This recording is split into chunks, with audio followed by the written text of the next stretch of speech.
आवाज महाराष्ट्राचा। नमस्कार, मी गौरी। संध्या लाईव्ह मध्ये आपलं सगळ्यांचं स्वागत। एका तरुणानं 24 वर्षीय प्रियसीवर चाकूने हल्ला करून नंतर स्वतः आत्महत्या केल्याची घटना काळा चौकी परिसरात शुक्रवारी सकाळी 11 वाजण्याच्या सुमारास घडली आहे।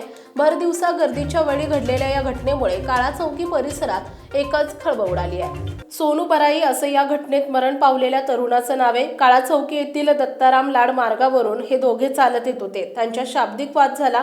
अचानकपणे त्या तरुणानं आपल्या खिशातील चाकू काढला आणि तरुणीवर हल्ला केला।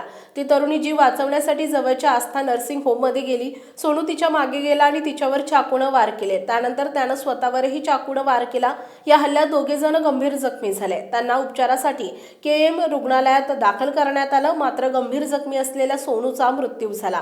तरुणीची प्रकृती गंभीर असून तिच्यावर अतिदक्षता विभागात उपचार सुरू आहेत। वरिष्ठ पोलीस अधिकारी घटनास्थळी पोहोचलेत। दोघांचे प्रेमसंबंध होते, मात्र काही दिवसांपूर्वी त्यांचे संबंध तुटले होते। त्यावरून संतापलेल्या तरुणानं हा हल्ला केलाय, असा प्राथमिक अंदाज पोलिसांनी व्यक्त केलाय।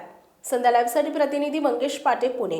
ताज्या आणि महत्त्वपूर्ण बातम्या पाहण्यासाठी आजच आमच्या संध्या लाईव्ह न्यूज चॅनलला YouTubeवर सबस्क्राईब करा आणि बेल आयकॉन प्रेस करा।